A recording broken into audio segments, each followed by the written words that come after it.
My people, una salachi,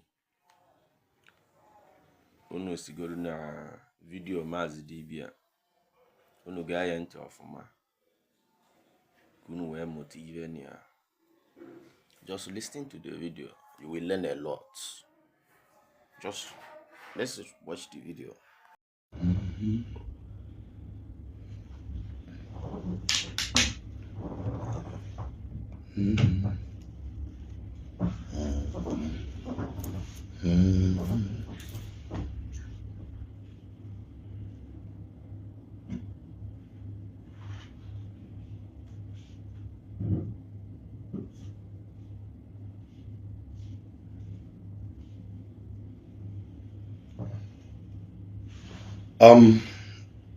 Gị bụ onye Igbo na-ege m ntị, aka mbakwa Maazị Dibia Oji Nkuzi eme ọjị, aka ji ofara ofo ya na ndụ.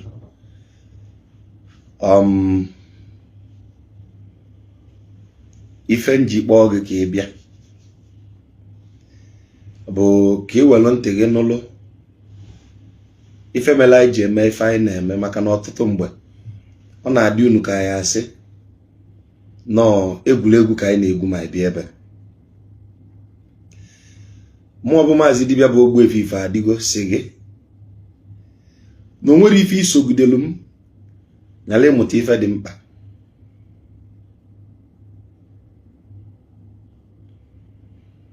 Mmadụ jụ m maka ndị bịalụ na ndụ tata. Adị m very happy. Obi bụ m saa aṅụrị na ife niile bịa na ndụ tata analụchana. O nwere ofu onye ife mberede okporo ụzọ fụ n'ezi. Ọ ife ọnwụ ka ọ bụ. Ife niile si na ndụ na-abefa analụchego. O nwere etọlụ n'ezi. Ndị Facebook ọkwụ na anụ ihe nnekwu, TikTok na anụ ihe nnekwu. Ife niile si obodo dị iche iche bịakwute m tata analụchana. Nwe onye mmiri liri, nwere onye moto kutulu.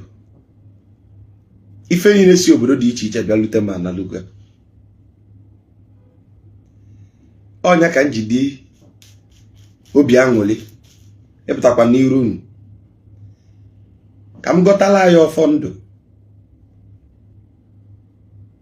mgbe ọnwa ọfọ na-atụ na-ege ntị, mana mpụta kpoo ya ọnụ gọba ọfọ ma gaa ghọtara ife melụ njipụta nwere ụlọ ọbara. Mpụta ama nte aka naanị nkeji oge ka mma nọ na mana ige ntị, o nwere ife ya amụta.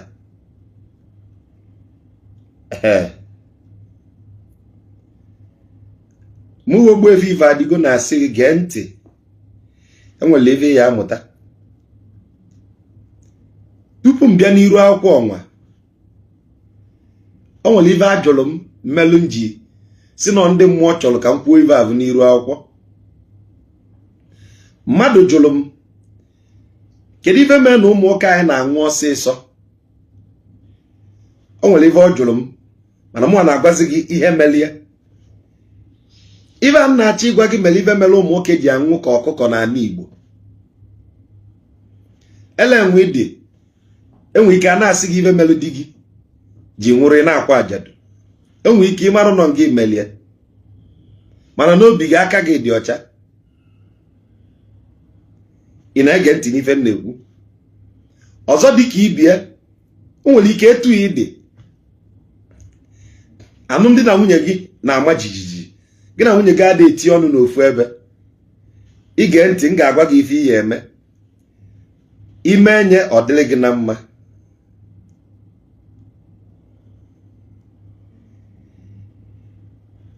Unu amarọ maka ndị si na ba na-agwọrọ ọgwụ ma ọ bụ ndị a na-eyi egwu maka ọgwụ a na-agba ọsọ. Mụnwa bụ Maazị Dibia na-agwọ kpata n'aka. Ewepụ ọgwụ Igbo ama ndị ndụ. Ọ mere na-ekwu okwu ọgwụ a nsị onye na-atụ egwu ikwu na ọ na-agwọ ọgwụ, ị mara ife bụ ọgwụ. Onye sị gị na ọ na-agwọ ajọ ọgwụ, nke a bụ njọ. Mana ọkwa ifụrụ ọgwụ, mmadụ esighị na ịgwọ ọgwụ abụ ife ọjọọ. Si ya na mụnwa si ya na ọgwụ amaka na ewepụ ọgwụ na Igbo ama ndị. Mana okedo ụdị ọgwụ ị na-agwọ maka na ife m bịara ịgwọ gị n'abalị nwa bụ ezigbo ọgwụ ka ọ wee dịrị gị na mma. O nwere ọgwụ karịrị nri a na-eli eli. O nwere ọgwụ karịrị nri a na-eli eli. O nwere ọgwụ karịrị nri balụ gị ọnụ. O nwere ọgwụ karịrị nri balụ gị ọnụ. Mụ bụ Ogbuefi Ibe Adighi Otiela ịgwa gị ife iji eme di gị taanị ka ndụ ya too ogologo. Ọgwụ eji agwọlụ di gị ka ndụ ya too ogologo. Ọgwụ eji agwọlụ alụmdi na nwunye gị na di gị ka o toolu n'ogologo.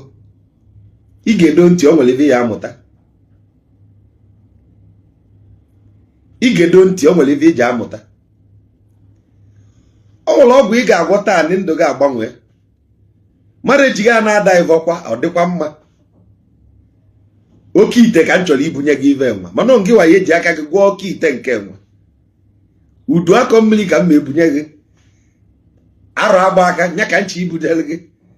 Ịchaka mmụọ ka m chọrọ inye gị ka ị kụọ taanị. Ekwekwana ka onye ọbịa gwa gị na nke ị na-eme adịrọ mma. Maka na ife emere ife ahụ ka ebichuo ọdịnala ka ọ yala inwezi onye na-eme ọdịnala. Nya melụ ndị gọvanọ niile dị na East ji na-ekwu okwu ya. Ife gọvanọ Soludo na-eti mkpu a bụ o tinye unu egwu na-arụ ọma ọma na mkpọ eziokwu ka m na-ekwu. Enwere ezigbo omenala, enwere ndị na-alụlụ aka. Mana ife a na-eme ife a ka eyi unu egwu ka ọdịnala na ka alụ wee mee ndị Igbo. Nya ka m ji si na o nwere ife megide ka ọdịnala na mmadụ anwụrụ ama nkwụsị nwa ọdịnala maka na ọdịnala na-ebu eke. Kpatakọta Soludo abụkwuo gọvanọ 4 years ọkwa Swelia in nya mana o lituo ndị na-eme ezigbo omenala ka ya na-eme. Onwe onye na-eme nke ajị ya gọvanọ nwụli ọ na nga. That is the simple thing. Mana mmadụ anwụrụ ama nkwụsị nwa ọdịnala. So ị na-ekwukwu okwu uche gị dị ya na o nwere ife ya amụta n'okwu nwa. Gekwe ntị. Gị bụ nwaanyị nọ na di gị na di gị anụọna ị na-ene anya na mara eji unu nwee ka o si aga. Mma agwa gị ife ihe eme n'abalị enwa kata ka mma agwa gị. Ime ife enwa nna agwa gị ba mee keni ọnwa na-atọ nachite azụ na live stream nwa bịa tụọ mma. Mma agwa gị ife ị ga-eme n'abalị enwa ka mma agwa gị. Ife mma agwa gị bụ ife ọ ya bụ imeche ndụ gị agbanwe n'abalị enwa ka mma agwa gị. Ndị Igbo si gị ife kwụlụ ife akwụdebie. Ndị Igbo si gị ife kwụlụ ife akwụdebie. Ndị Igbo si gị ife kwụlụ ife akwụdebie. Ka m taalụ gị mmanwụ. Mmanwụ ka m na-achị talụ gị ife m. Ọ bụ na ndị na di gị na-ebi ọ dịkatazịa obibi gị na di gị atọrọzi ụtọ. Gee ntị ka ịnụ ife ị ga-eme. Nke izi jee ka ije gote ite ọna. Asị gịnị? Jee ka ije gote ite ọna. Asị gịnị? Jee ka ije gote ite ọna ma ọ bụ ite akpụrụ akpụ. Nke ọ bụ na igote enwe reason. Igote ite ọna. Ọkwa ma ife bụ ite ọna, aluminium pot. Igote ite ọna ma na ite a ya adọlụ ọkpa n'ana ka ọ dịrị gị mfe. Iso izie ya nkụ n'okpulo. Ma igote ite ọkụ nya nke akpụrụ akpụ clay molded pot. Ma a na ihe eje chọba osi ite. Igote ite ọna nwere ọkpa ịtọ. Igote osi ite ịmazịa na ite ọkụ ka ihe egote. Igotekwe na ite ọna gote ite ọna ya banwu na osi ite gị. The main thing bụ ka ọkpa ịtọ na-emetụ n'ana. Ask me why. Maka na the alchemy na-ele ọgwụ dị n'ọkpa ịtọ akwụkwa na-atọ ka ndị Igbo na-akpụ ya. Spell can only be casted in a tripod. I repeat, spell can only be casted in a tripod. Na akwụkwa na-atọ ka a na-elekwa ọgwụ. That is why many people edokwago chi ha, dokwa onye ụwa ha, nye alụsị ndị asị na-eje nye ogwugwu nni, yet ọka na-awa n'afa. Na ife afa dokwela elero. Many people ejego onwe ndị aba asịfa ka edokwa chi ịghọta ma ọ bụ ka egbuola alụsị ọbala. Fada esi dị nni fabulu stove wee sie emeche ọ na-awa n'afa na fe dokwaro iwelu stove sie ife ime bụ salaka. I repeat, iwelu stove sie ihe imel bụ salaka. Ịgbagodo afa ọ sịghị na ife imel agara aga. Maka gịnị? Ndị mmụọ ada eli nni na ite nwere ọkpa ịnọ. Fa na-eli nni na ite nwere ọkpa ịtọ. Spell can only be casted in a tripod for efficiency. Maka na isi nni bụ ịgwọ ọgwụ. I repeat, isi nni bụ ịgwọ ọgwụ. Ndị Igbo nwere ebe a na-akpọ tripod, the triology of tripod, the tripartite. Akwụkwa na-atọ, ezi, ikenga, na ifite. I told you, every village nọ n'ala Igbo nwere this tripod, ezi, ikenga, and ifite. Ezi, ikenga, and ifite. Ezi, ikenga, and ifite. Now, what do you do with this tripod? Ibuli ite ọna na-enwe ọkpa ịtọ. Ife eji akpụ ite ọna bụ aluminium. Iweli idoba n'ala, isonye nkụ. Isonye nkụ, nya gbaba ọkụ. Tupu ịbịa bịa sie nni afụ, gbaa mbọ ka ịfụ na iwe ada ewo gị. Iwe ọbụla na-ewo gị, nya kwụsị n'ọnụ ụlọ. Every anger in you, every displeasure in you should end in your room. Go into your bathroom, bath, take a shower and come out holy. You are not menstruating as a woman before doing this. Underline the word, you are not on your menstrual period. Because you don't cook for your husband while menstruating. Then when you come out to the kitchen, after you must have taken your bath, come out to the kitchen. The kitchen I'm talking is not an indoor kitchen. The kitchen should be connected to the cosmos. Because you are about to cast spell. Ana m achị gwa gị ife mere ndị Igbo ji esi nri n'ilo.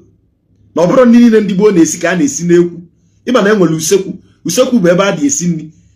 O nwere ife ọya bụ ndị Igbo chọọ isi. Apụta n'ilo mbali ilo si ya. Why? That is the point I'm trying to make now. Why? They need to communicate with the cosmos. Kedu ihe a ga-eme? O sonye nkụ na mbala ezi na akwụkwa na-atọ ọmụnye ọkụ ezi ikenga na ifite. Mmadụ amụrụ amụ, ọ bụ ụmụaka gị, ọ bụ onye ilo, ọ bụ onye ọbịa, ama ntinye aka na nri anyị na-esi. Aka na-aba na-agaro n'ite, ọ na-emebi ọgwụ. Aka na-aba na-agaro n'ite, ọ na-emebi ọgwụ. Ọ bụ na ọ ga-ekwe mee ka obi gị deledu, enwezina ihe ị na-eche. Focus your mindset as if to say you've done yoga before coming. Meditate very well. Go isi gị kpaka ọnụ. Stop thinking, stop worrying. Then come out. Weli ife niile anyị eji si nni. Nke ọ bụla ị chọrọ isi, gwa ya okwu. Kedu ihe ị ga-agwa ya?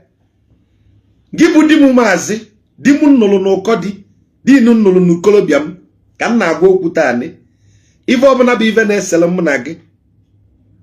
Iliche nni m nwa, ị akpọ m iru ọma. Iliche m nni m nwa, ị elite udo obi, ị elite ụtọ, ịfụkwa m ịfụkwa ịfụnanya. Ị na-aghọta ife m na-ekwu? Nke i kwuru, iweta okpoloko igwe ya. Iweta ahịfịa nni ihe etinye, igwe okwu wee tinye. Nke ọ bụla ị na-ekwu, itinye. Nke ọ bụla ị gwachala okwu, ịtụnye. Nke ọ bụla ị gwachala okwu, ịtụnye. Nke ọ bụla ị gwachala okwu, ịtụnye. Nke ọ bụla ị gwachala okwu, ịtụnye. Nke ọ bụla ị gwachala okwu, ịtụnye. Kedu ife iji agwa ya atụnye? You are casting a spell. You are casting a spell. Ka ị na-agwa ya na-atụnye, ka anwụrụ ọkụ na-akwọnye enu na-aga na be mmụọ. Because when you speak with a torus vibration, releasing a frequency into the cosmos. Isi chenya. Abuna digi na ayaru, ine ekwu okwu.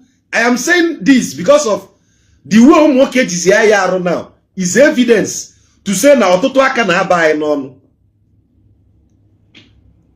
Di n'enu ite agwụ ya si na nke bụ nyanya na mkpakasị arụ. nọ ngị bụ ọgwụ ka m na-agwọlụ dị m taanị ịba ya na omena nkwonkwo baa ya n'ọkpụkpụ gbanwee ife niile bụ ife siri ike na ndụ ya kpochapụrụ ya ọya ya nyụpụ ya na mamịrị na nsị ị na-ekwu ụmụaka m lili nne ya taanị ka m na-ekwubi okwu n'isi fa ọya adịlife etu ọya adịlife etu ọya adịlife etu ọya adịlife etu a ngị bụ nwaanyị nọ n'ilo na-ede di m ka idetie ọ bụ na ị na-ede ya ka mụ na gị bụrụ nwunye di n'ụzọ ziri ezi ọ ya agala gị mana ọ bụ na ị na-ede di m ka ị detie ka ị narụzie m di m ka m gwara aka di m likwe nne inwe ya lefuo gị n'obi ya ịtụnye mgbe ị kwuchalụ iweta mma iweta eku ngaji lado the spatula you turn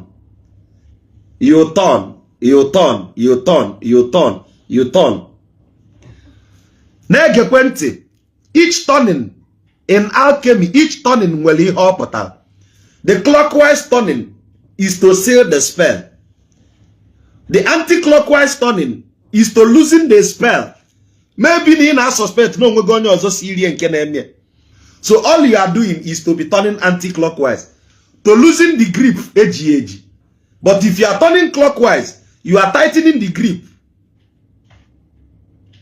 Are you getting my point? When you are turning clockwise, you are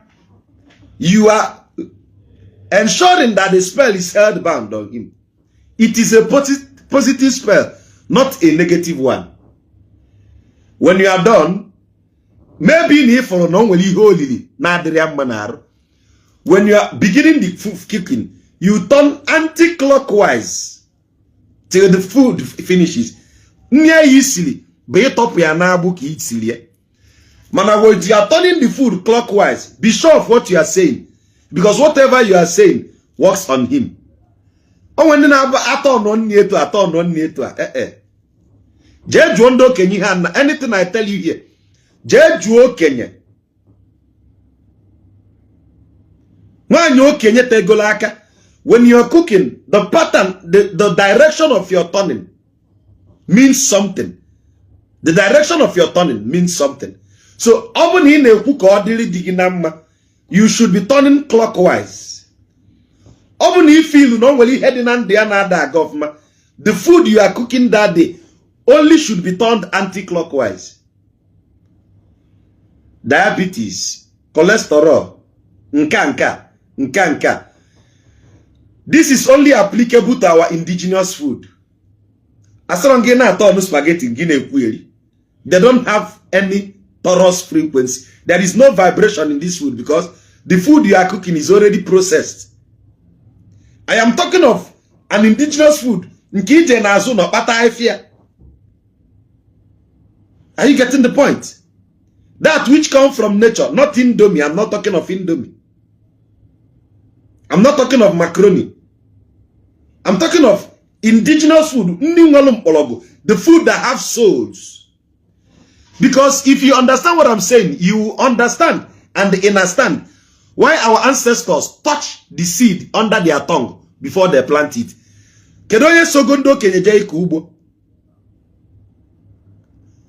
Why do they spit on oka before akobia?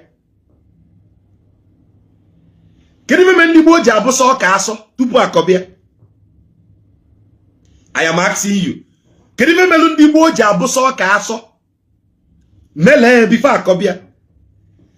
Because whatsoever that is in their DNA, listen, they are transferring their DNA to the plant so that the plant will go into the earth and grow with that which will match their DNA when it manifested.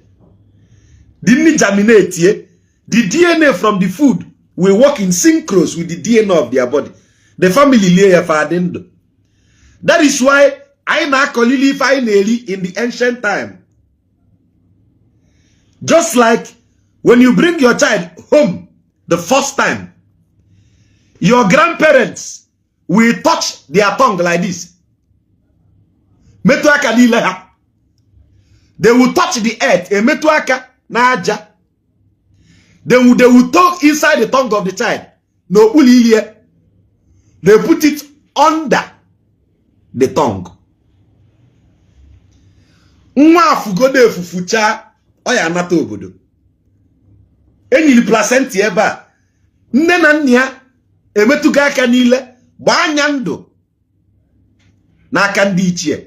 They've done comprehensive insurance.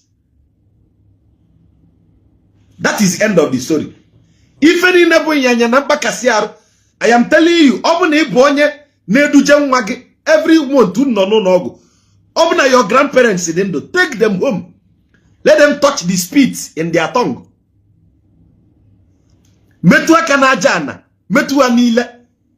That will be the end of unnecessary sickness. Why is it na ijeli ịkọ ugbo emetụ asọ ewela asọ bụsa n'ọka? They are transferring energy, DNA signature, stem cell. They are transferring stem cell into that crop so that when the crop degenerates, germinates and manifests again into bounty harvest, the crop will be identical to their DNA. Even in akụkọ ugbu ya me ya agwọ ọyọ ma mgbu ha egbu. Are you getting the point? That is why na ani Igbo igote oke ọkpa na nnekwu. If you buy a fowl that your grandma wants, if your grandma buy a fowl and your grandma want that fowl to be staying at home without going to the other people's house, that is ọkụkọ ama mgbu ozugbo. Nne gị ochie ma ihe ọ ga-eme. Let me teach you another spell. Nne gị ochie ya eje n'usekwu. They will go inside the kitchen and they will gather suit, unyi uko. Wima ye bụ unyi uko. Egote unyu eje kọchatasi unyi uko. Wunye n'ime ikwe. Welu ọka wunye n'ime ikwe. Sube unyi uko, sube unyi uko, sube unyi uko. The suit in the kitchen will mix with the grain. Then nne gị ochie ekwelie n'ọnụ kwuo okwu. Sia ngị bụ oke ọkpa ihicha ala ịnatalụ. Ngị bụ nnekwu ihicha ala ịnatalụ. They will pour it out for them. Ọkụkọ atụra bam. They will always come back to end up in that kitchen. Go and verify.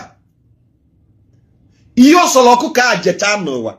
They will always come back to end up in that kitchen. The spell is to tie the destiny of the chicken, of those fowl, with that very kitchen.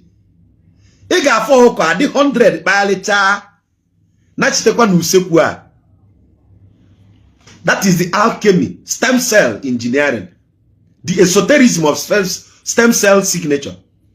Now, your husband and I, every month ebuli ejeba, every month ebuli ejeba, every month ebuli ejeba, every month ebuli ejeba. Now, what you will do, buy this 3-legged pot, cook an indigenous food. If you cofe onubu, offer aregbe, offer ora, offer everything that is indigenous to us. Begin to say affirmations into this soup.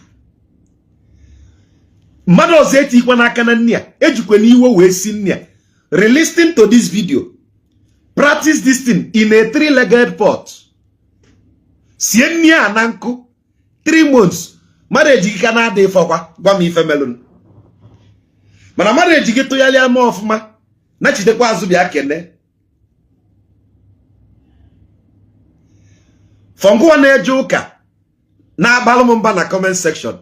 Even your Bible said, the secret of the Lord is revealed unto them that fear him and keep his commandment. Izuzuzo Jehovah de na atu eguya. Budi ne debi eni no nyere ni iwu. So I am revealing one of the secrets of the Lord to you. Manadu to your colonized mentality. Ina afuma so onye yi azu akwa. Imakuro Bible okay? Psalm 8 si unu. N'ihi na ọ na-esi n'ọnụ ụmụntakịrị na ụmụ na-anwụ ala tọnta n'ike n'ihi ndị kpagbu wee mee ka onye ilo na onye na-abọ ọbọ kwụsị. Out of the mouth of the sucklers and toddlers, he reveals great and mighty things. I am revealing to you today.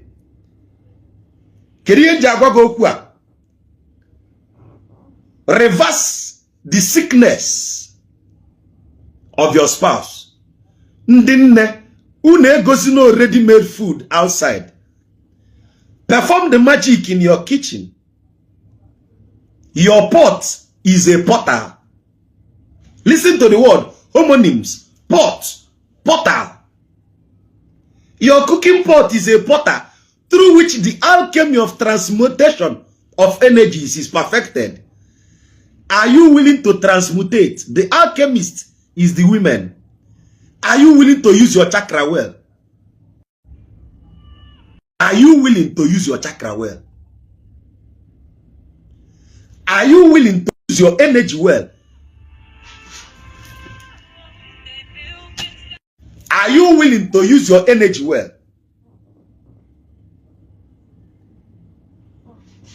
Please do not speak. And I say this again. Una phone na kitchen. And I will tell you why. Phone abatas na kitchen in a sin. If you want to cast spell, remove phone away from the kitchen. Ask me why. The answer is simple. The phone is a frequency magnetor and also a frequency inhibitor. So the phone diffracts frequency. For those who did physics, you understand what I mean by diffraction. When you are casting a spell, the phone can divert your frequency to another portal. So what you do is to make sure there is no phone. There is no any object with magnetic field that can diffract your frequency, so that your torus vibration will go up to the cosmos. Kanda kapo battle go binambo make you so to le.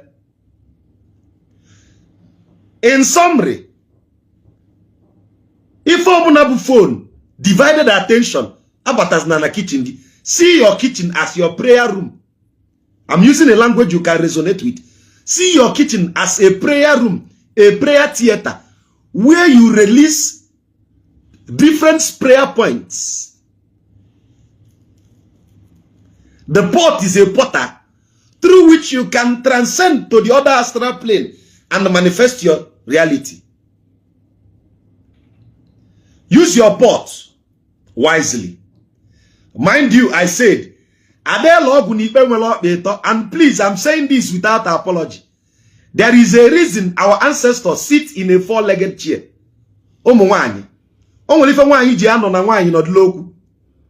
Yes, and I will tell you why.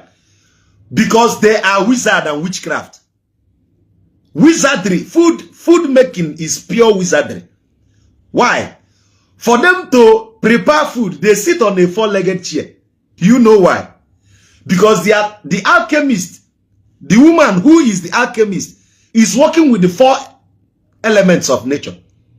The fire, the liquid, the solid, and the plasma.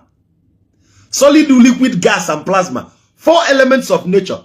Then the fifth element is the spoken word, the chi, the ether. That is 5 elements. Are you picking the sense? Then balancing that element in a tripod is you can get affected. So this tripartite is harmonizing the 5 energy. It will give you 8 in total.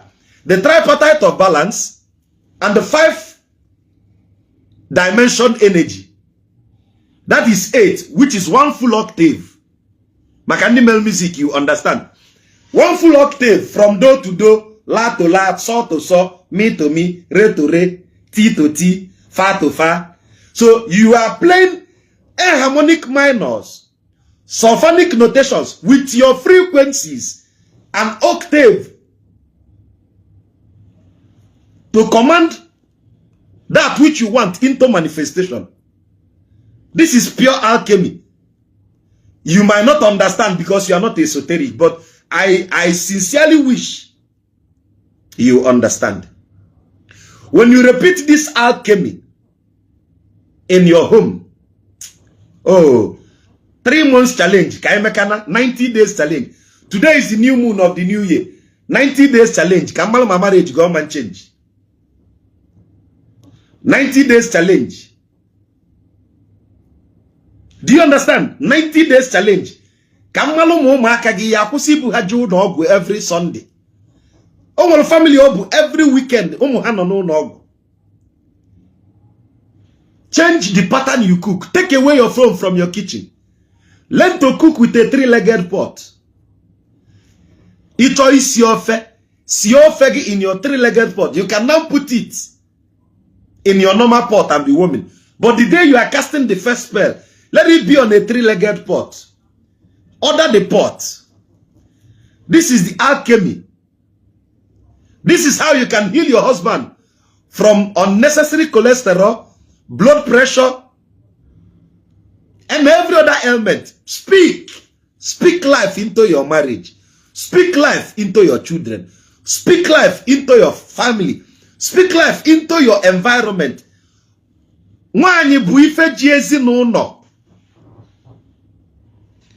The females are the chief alchemists. And that is why I say it pains me that our women don't even know the aura they carry.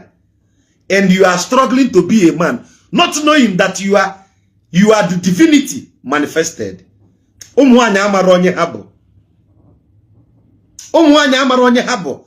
that is why I am still begging, will we not revitalize this ancient ritual of Irumbede? When a daughter-in-law is sent to stay with the mother-in-law to learn the rituals of their land, that is when the mother-in-law will initiate the daughter-in-law into the witchcraft of spell casting, the alchemy of food production. Makana nni bo ogwo agwola agwo. Nni anyị na-esi bo ogwo agwo. Ifele emesina gị ikwu na ị na-agwo ogwo. The word ogwo means to mix. Bringing one or two things igwokọta on, that is ogwo agwola agwo. Onwere ogwo ka nni na-eri n'ọnụ. Through food I can memina you. Through food I can save you. Because whatsoever goes into the mouth, kill it and save it. I don't care how much you bought your medicine, but the greatest alchemy is in the kitchen. Women, utilize your power. If another woman is cooking for your husband, on a tendency, this is esoteric knowledge. I shouldn't have said it on a regular camera, but I needed to save so many marriages, which I know in 3 months' time, people will come back here and testify.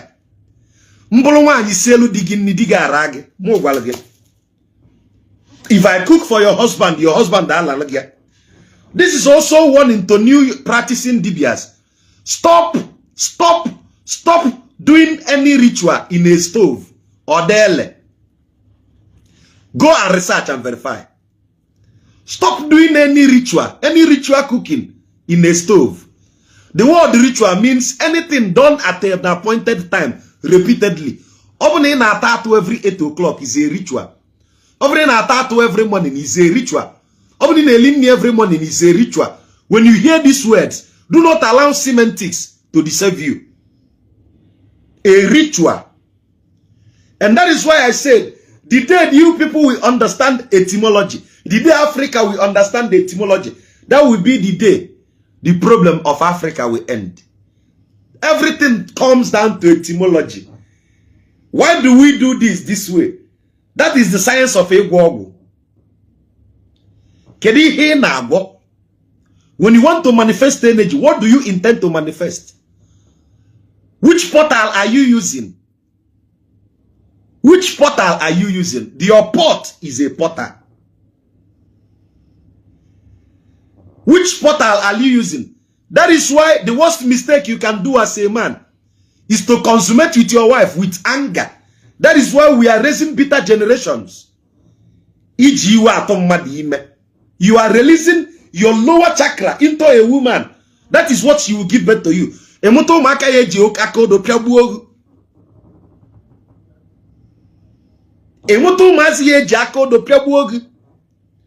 Because your aura, which you deposited into a woman, the only job a woman does for you is to photocopy the aura you gave her and produce it to you. But if you come into your wife with the purest of aura, you are depositing your supreme consciousness into them. You might think I'm joking, but I'm telling you the truth. You can go and verify. The greatest alchemy in sin cooking. Nani kesi nite ife yemo wodemma. Nuseku kesi site ife seloku. Nuseku kesi site ife seloku. Nuseku kesi setekwa ife biloku. Repeat after me. Nuseku kesi site ife seloku. N'usekwu ka esi esite ife bele okwu. If you understand this word, it is best for you. Okwu ntụfe, alliteration, repetition. N'usekwu ka esi esete ife sele okwu. N'usekwu ka esi esete ife bile okwu. N'usekwu ka esi esete ife sile okwu. Usekwu, the Igbo word for kitchen. Usekwu. Usekwu. Usekwu. The day you understand this, everything will be complete in your marriage. Remember, marriage ejikwe nni esite nwoke bụ marriage ngini anwụrụ mmanya mgbe unu nụrụ di o. That is ọbụna omenala bụ unu bụ ịṅụ mmanya. That is unu gba ndụ n'enu nkwụ. That is ịgba nkwụ. That is mgbe aka eji welu nni sitie. Because there is a oath binding both of you together. Or depend the deliver. Obrokwa ngi bụ onye koromoto. Ịchọ ka iwelu nni site enyi nwoke mmadụ. It works very well. But I'm telling you, when it works at its primus, mgbe ọ nụrụ ga-anụ ka nyala ịta mmanwụ unu welu nni sili di mmadụ. Ya ka njikwa gị nke bụ nwaanyị na-esi sie nke ihe eji jide di gị. Understand when you should turn left and when you should turn right. Oh, ye mothers, listen to me.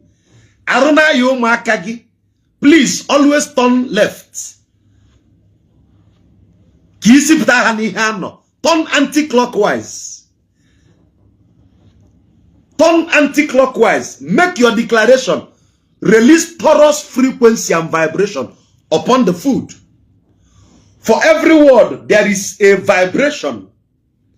For every vibration, there is a frequency, a torus frequency. For every frequency, there is a wavelength. In every wavelength, there is a particular energy. Remember, in physics, we are taught that W is equals to F times lambda. Meaning W is equals to what? Frequency. F is the wavelength. Sorry, W is the wavelength. F is the frequency.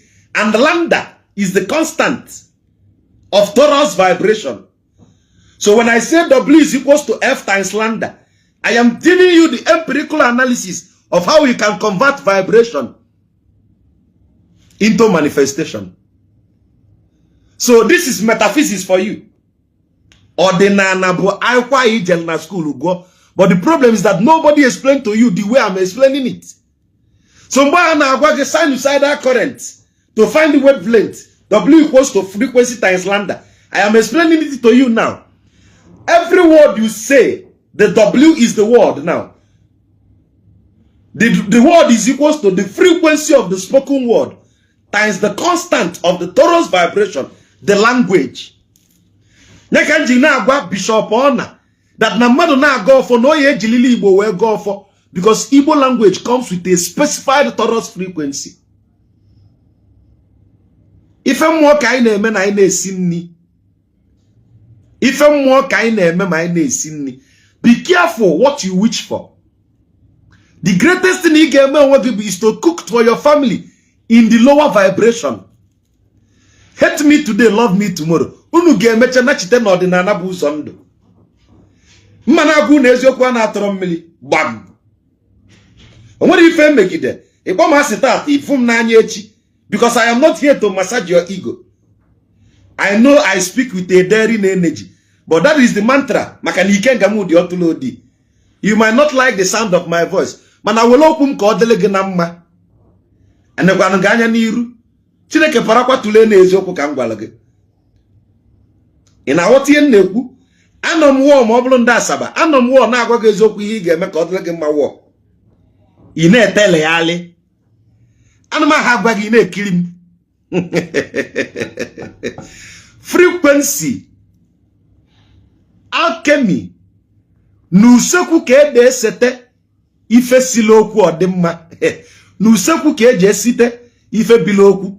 N'usekwu ka a dị esite ife bidolo okwu. So kedu ka isi use usekwu?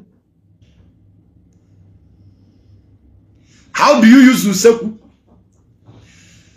I speak to you in a daring voice because that is how the ancestors who transpond to me speaks. I am just like a decoder. I transpond from the higher ether.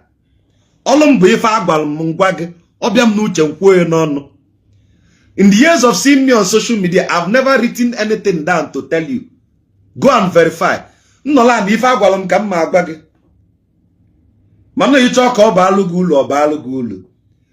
I don't want this video to be very long so that this video will benefit you.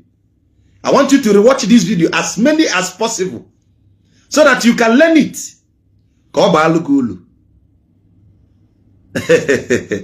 The power of spoken word. You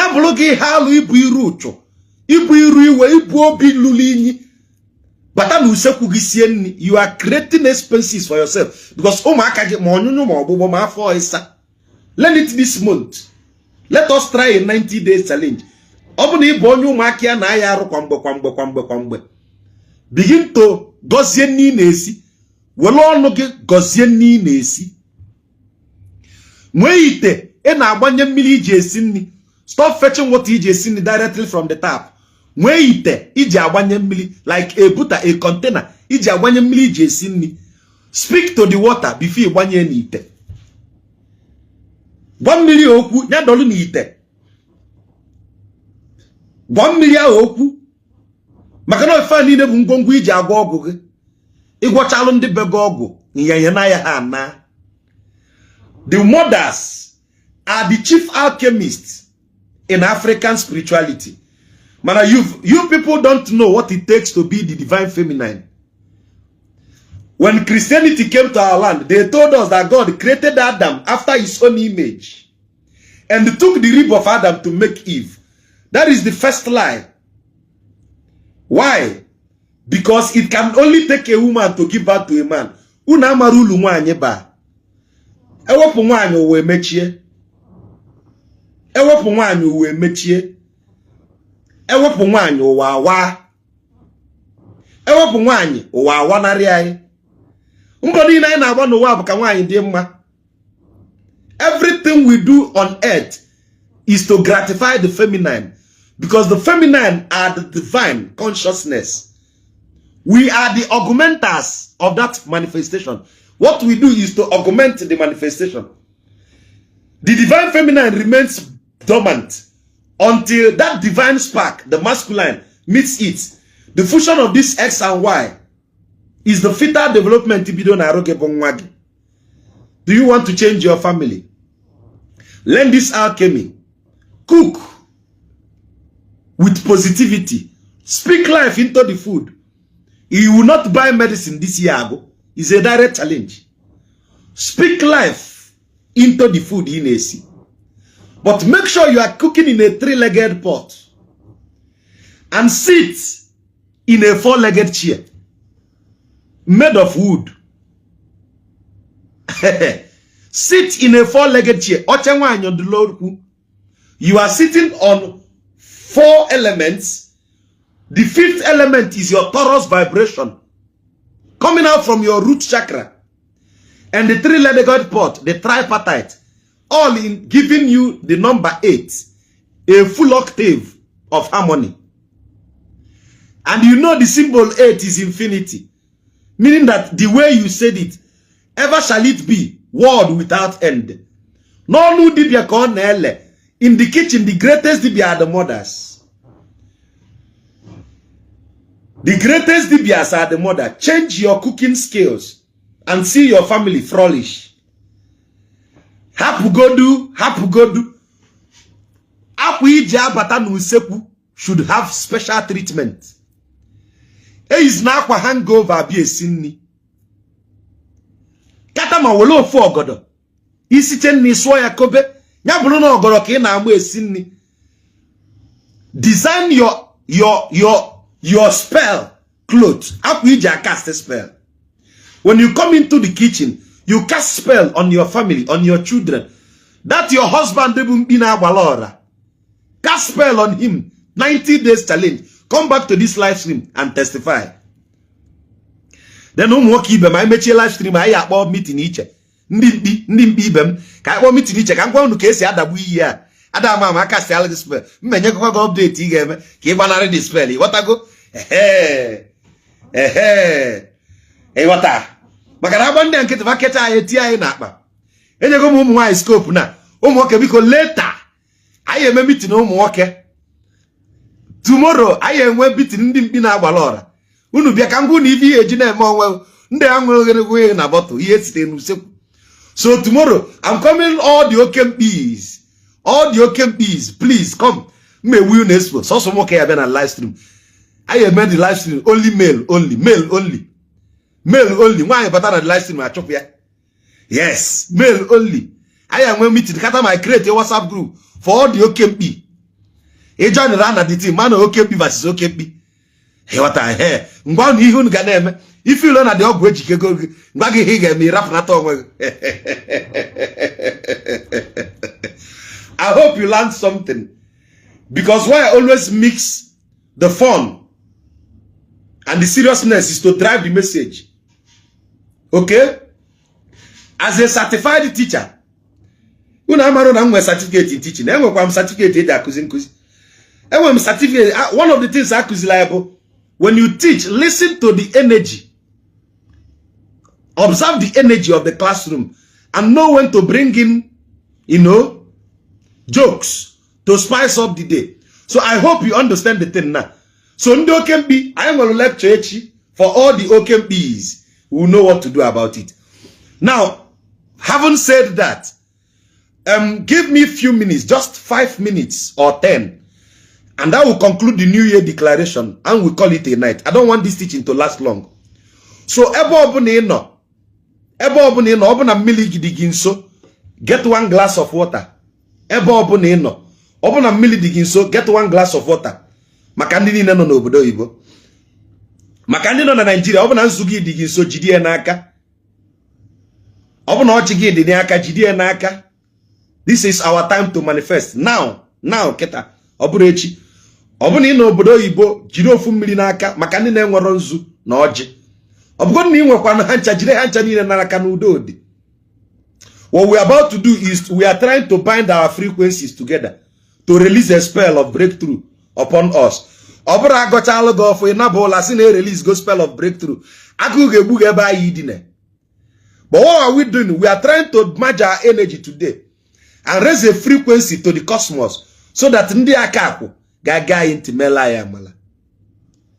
That does not negate the concept of agalinambo. Na aka aja aja na ebuto onu mmanu. Are you getting the point? So obu na iji nzugi na iji mmiri gi no lo mgba iji eme mmon. Arovo onye arokwa ndo mmom na adi na eme amala. Isi na osi ike mu kpowa gi okwa na gi ka na akpota ani. Gi ba arovo onye gi ba arokwa ndo. Akotule ni ive ovom jide ebe okwa gi ka nji n'aka. Aguyi na emoke ive. Inolu ndi ilo kpowa no no va kwelu no nke imelie. Gi ba arovo onye gi ba arokwa ndo. Aromu bi va adigo njagidi. Gika nali no bosi di kata. Sina kwora ma no ndudu ji n'iru gbatalụ m obi na mbọ. No gika nna akpọ kunye no la yom. Gibara ovu onye gi meliwe slike ọ dị mve. Gi bụ obuto. Ọ na-abụ ibute ọ dịka ọma ngwa agwụ. Ọgwụ dịka ịma mbute ọzọ. Gi baro agwụ ove ihe ojii na ogwu ise na ovu na-eme mma. Ife ni bolum dibia na nwata ndị ka nna akpọta ani. Alibakwa ngisi gị bịa. Alibakwa ngisi gị bịa. Gibara ovu onye nekwe na ọnwa ọvụ atụgo n'igwe. Ndị ligolu n'ugwu avụgokwa ọnwa ọvụ. Anyị wee na-etugo ava sị ga arọ. Diko do ndoliko. Do ndoliko. Ife ọbụna bụ ife bulu anyị aka na arọ gara aga. Arọ nwa. Anyị agbanwela anyị ọnọdụ. Ife ọbụna bụ ife bulu anyị aka na arọ gara aga. Na arọ nwa a na-agbanwela anyị ọnọdụ. Nekwu ọsọ ọbara ka m bụ n'aka na-akpọ gị ndị aka akwụ. Gị bụ nna m onye dịka sigbuo. Nsị gị kpọvalụ m Uche Chukwu ekwe ọnụ ọkpụ na ndụ obula ọwala ọsọ. Aji aka anyụ na ọchọ ọkụ mgbọ. Ogbuefe ajadini ojiji eme. Nsị gị liba bịakwanụ itili na anya dị egwu. Ana ndị udu ji n'iru. Nsị gị bịakene nne m igwe edo gbaitelu m obi na mbọ. nne bụ Isioma kpọbara m Park Nwejiike Chukwuema bụ eze ọcha m nnọdụ otote anata obu ekwuo gbatanụ m obi na mba na-akwụ ọra m gị bụ nwa ka eze Orekwu nwa ogbo nna m eze ọ bụ onye isi ụmụnna Mgbavụ nsunu bịa kene Chukwubọnụ mba ibe niile mụ na adị medibia mgbe tela aka alụzi anyị na-avụ anya ọnụ anwa nwabala aja ọnụ anwa mgbawala aja nsunu bịa kene ọnwụra nsunu bịa eke mezi akwụ obi nna m ochie na ndị olutum Chukwuema bụ eze nna m ochie nsị gị nke na ndị olutum nwanne gị gbata ndụ m obi na mbọ n'ụlọ mgbe anyị ji eme mmọnwụ onye ụwa m debie n'ụlọ nwa igwe mma si na arụ ụmụ ayọm bịa ogbu opi nne nwaanyị n'ikwu nne m arụ ụmụ anụ ka isi alụsị dị n'ikwu nne m ogwu njara mmiri nsị gị bịa mụọ m na ya dị na-eme mma bịaka nne arụ ụmụ ayọm n'ikwu nne nne m ara abụ ube n'ikwu nne nna m nsunu bịaka nna agala ụmụ awọ akodi eze na mbọ igwe aja nnukwu na ndọ alịbakwa nke sị gị bịa mụọ niile ya na-arụ ovu onye dị na mma ọtụtụ ụzụ na agụlụ eri ọtụtụ ụzụ na igba arịa m otu uvio na ụmụlụ m ọbịa mmiri na ụmụ eri ọma bụ nwa njaka alịbakwa nga ekwensu anakọ nsunu bịa ọrụ ọbara gị bụ ekwensu abịa nkata gị bụ nna agwụ ogoli ogute ijite ose aka atụrụkpa oke ọjị na-eme oke ive ijite akwa arọ m na-agụ ọfụ akwa ogoli ete nne nwaanyị nsunu bịa mụ niile mụ na ya dị na mmụọ oru mmụọ na nnụ mmụọ bụ ezi mmụọ igwe ka ala be ndị ọgọ mva nsị ka asa dị ide ka alụmọnụ nke na ogbuzunu alịbakwa m unu sunu bịa ozu nje aba dịdị ebube ide mmiri nne nwaanyị oke nne na-eme oke ive udo dị aba ochukwu ndala ọgụ na ọtọ ọrụ ukwu udo nkwele nsunu bịa ududo nke na nka aka eti iyi ha ba agụlụ nsunu bịa gị bụ eze nwaanyị sọbala isi kpọrọ obi na mbọ bịa mmụọ niile ya na arụ ovu onye dị na mma arụ obuto obuto arụ obuto obuto arụ obuto obuto arụ ovu onye igwe arụ ovu onye igwe arụ ovu onye igwe arụ ovu onye igwe arụ ovu onye igwe arụ ovu onye igwe arụ ovu onye igwe mmụọ niile mụ na ya dị na mma ana m alị unu kunu bịa n'oge dị ka mgbe awa si nne ebolu ụzọ dị iche iche gbatalụ m obi na mbọ melu ka okwu ọnụ m yala ịda n'aja ana m aṅụ ọta ose bụ iyi si na mmadụ niile nọ ebe nwe ife niile bụ ife na-akpụ unu taanị ka chi unu ya gbatalụ n'obi na mbọ mee ka ọ pụtalụ n'ive taanị ka m na-ekwubi okwu n'oke ọnụ si ife niile bụ ife ịgba ụkwụ chelu na iru taanị ka anyị na-akachapụ ya ete na mbọ bụ ife ike si kachapụla anyị ya n'ọnụ dibịa ka ọ dị ele eji m ọnụ unu iyi bolu m ji eme dibịa wee su taanị ka m na-ekwu ete ọsọ bụ iyi ka ndị ọsọ aghalị n'anya unu sunu bịakene akodi eze na mbọ sunu bịakene nke agbọ n'ọmụọ gbatalụ m obi na mbọ aja na ukwu ọmụọ ịyọm na ama adịghị ihe eri ọba anị anam nwaanyị bụ ife na anam sunu bịa alụsị niile mụ na ya dị na mma ọ malike onwe eze igwe ngwurugbo okodu ife ụzọ iji dị ebube enwe ime ọka gbatalụ m obi na mbọ alịbakwa m unu sunu bịa obi aja nnaobi ọlụlụ ide mmiri nnaobi sunu bịa kene ife abata ete ji na-ewu ewu ebota ete sunu bịa eze chọọ ma ya na ogidi si na-ebu ogidi sunu bịa kene ana ndị udu ji n'iru nne nwaanyị igwe edo ife ogwu na ike ji bụrụ isi nwa alịbakwa ngịsị gị bịa ọkụ ụzọ achagbu na m ife ọkụ zụbụrụ ibe ọgara jide ebube nna dochie gbatalụ m obi na mbọ gị ka m na-akpọ n'ụbọchị dịka taa nna m eri ife n'ịdị gboo gboo na ụga anwụ na ụga azị ife n'ivụlụ ụga aka na ụga chi kemgbe echi unu ka m na-alị sunu bịa ọmalike onwe ezi igwe nsunu bịa anụ idu eri nsunu bịa anụ idu nsunu bịa anụ ife nsunu bịa ọ batala nna ya ochie ejela obi n'obodo dị anya nsunu bịa ife niile si na-ada ife niile si n'aka ndị ishi niile ndị ushi ife niile nọ na-akwa ululu ushi unu ka m na-akpọ gbatalụ m obi na mbọ ọvọ ndụ ka m na-agọ ọvọ arụ isi ike ọvọ ive akụ akụ ọvọ ive enwe enwe adị ka ibe na-agụ akwa gbanweela anyị ọnọdụ tivosivola anyị gozie anyị na eke gozie anyị n'oye gozie anyị na afọ gozie anyị na nkwọ ife ịkpụ ụkwụ gara anyị na-arọ gara aga ife ụkpụ ụkwụ aba makpa anyị na-arọ ọma ọnwa ka ọnwa ọfụ na ngozi niile obu bịa malite na ndụ anyị ka ọnwa ọfụ na ngozi niile o ji bịa malite na ndụ anyị ka ọnwa ọfụ na ngozi niile o ji bịa malite na ndụ anyị ka ọnwa ochie na abụmọnụ ya niile na mkpakasị arụ ya kwụsị na ndụ anyị ọnwa ngozi so ọnwa ọfụ ya bịa ebe anyị nọ ọnwa ngozi sokwa ọnwa ochie ya gbalụ gaba akwapụ akwata akwapụ akwata akwapụ akwachie mana taanị ka m na-ekwu onye ọbụla chela anyị ndụ ya adịrịghị ma ọ bụla ịlụta ife melụ nwa ya mee tani ka nna abụbụ ajị niile aṅụrụ wee bịa ụwa n'ọnụ dibịa ka o ji ele ife ọbụla kala ya akala ọnwụ ife na-ewetala ya ete na mbọ ife na-eme ka anyị na-ata aka n'ọnụ ife na-ewetala ya ogoli atụrụkpa ka m na-ekwu ife niile bụ afọ ya ji ife ka m na-ekwu ife na-ewetala ya ife aka nte gị na-akwa na-ekwu taanị ka anyị na-ekwu aka ọkara niile ka anyị na-akachapụ nne nwaanyị a masị ndị ogoli atụrụkpa kunu gbatara ya obi na mbọ ndị odi atụrụkpa ka nna akpọ kunu gbatara ya obi na mbọ aka odi aja na eze na mbọ sunu bi aja na ukwu gbatara m obi na mbọ aka ọbara ife niile ewetala ya alụ ana m akachapụ ya ngị bụ oke ana na-eme oke ibe ka na dịkwa ọsọ ayalị anyị wee nwe oso otule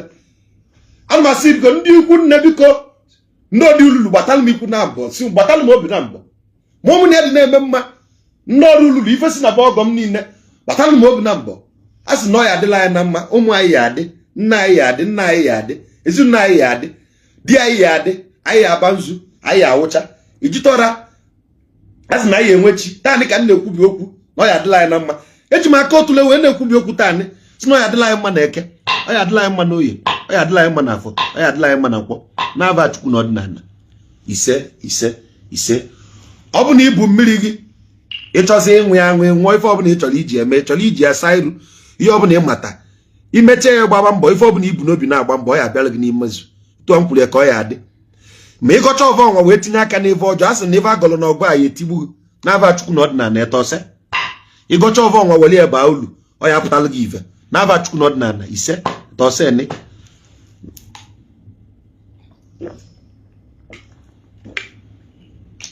ụmụnne m na ụmụnna m akpọsagokwa ngozi dịka ike kwelụ m anọ m n'oche dịka aka ji ofe arụ ofu ya na Nnamdi si na ọdịgola anyị na mma ife niile anyị gọlụ n'ọvọ ma nke anyị lote ego ma ndị anyị na-elotere ma ndị na-acha akwụkwọ ma ndị na-achọ kọntrakt taanị ka m na-ekwubi okwu na ọdịgola anyị na mma ife niile bụ ife na-akpa anyị taanị ka ọ na-abịa si chedebe ana m ekwubi okwu n'isi ndị niile na-achọ mkpụrụ nke afọ kulu nwa gị kulu ume breathe in ka eme ka ndụ ọfụ bịala gị a sịwo ori na omi na nkwonkwo gị na onwego nke na-adịrọ mma kulu ume ka ndụ ọfụ bịala gị n'ime gị n'ọnụ dibịa ka ọ na-ele a sị na ọ ya adịla gị na mma umeju ọfụ obi ọfụ akpakwulu ọfụ akpa nwa ọfụ taanị ka m na-ekwu ya na ọ ya adịla gị na mma na-aba chukwu na ọdịnala iwere nzu nwa ịkada gị ugboro ịnọ si ka ọfọ soro ibi ele ebe a ka ozi ọma anyasị nwa ya abịa n'isi njedebe. May the ancestors help us to understand our purpose of existence, and may we not lose ourselves in search of ourselves.